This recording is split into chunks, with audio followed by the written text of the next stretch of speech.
Chapter 26, Sargon Suilimon, October 18, 1966, 8 a.m. A cold, harsh wind blew in from the Mediterranean. It whipped and snapped the canvas canopy that had been set up for the surface. The traditional white gowns of those few attending the burial of Farug Suilimon filled and billowed. Sargon felt a hot tear run down his cheek. His parents and brothers still lived in and around Latakia in Syria.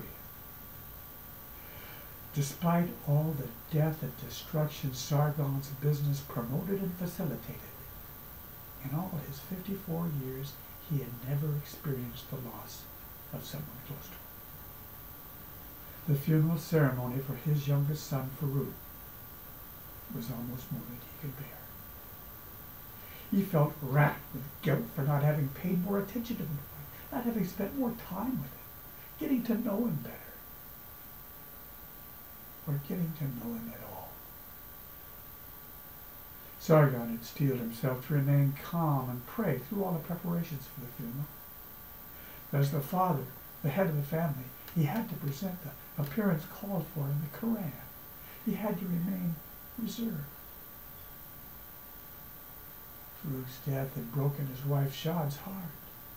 The least crack in Sargon's composure could cause her to give in to wailing or other displays frowned upon by the prophet.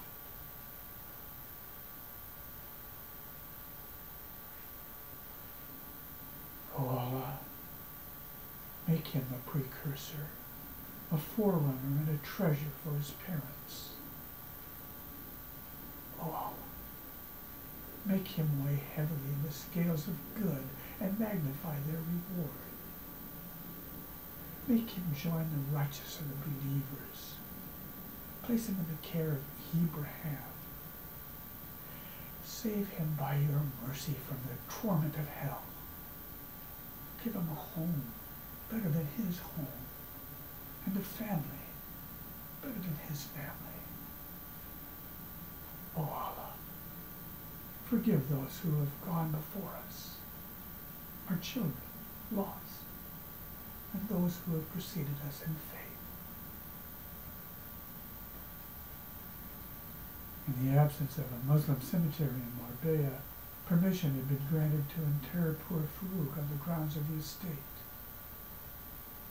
As is tradition, just the men accompanied the body a few feet from the canopied deck to the gravesite. The only men available were Sargon's two other sons and the estate staff and guards. Almost every male attending this service was being paid to be here. None of them loved Farug, or even liked him very much. Seeing the body wrapped in the kafan and lowered to the ground, hearing the imam pray one last time to Allah for forgiveness for the dead, it came home to Sargon that never again would his young son vie for his attention. Never again would the boy try to get his father to listen to his plans, his dreams. How had this happened? The bomb! The damned Americans and their damned bomb! Somehow poor Farug had come in contact with the damned American hydrogen bomb, the infernal device that Sargon had wanted nothing to do with. But what is different about the H-bomb that set it apart from the death and destruction Sargon furnished to anyone and everyone every day? That it accomplished slaughter on a much grander scale? No, there is no difference. It wasn't any more or less merciful, any more or less painful to its victims. Africans, Asians, Arabs, Jews, all were or had been his customers. In the aggregate, he had probably caused as much death and misery as could be caused by this infernal device. He thought of the poor children and the anguish, the agony and destruction brought to other mothers and fathers by the weapons he sold. What could it be?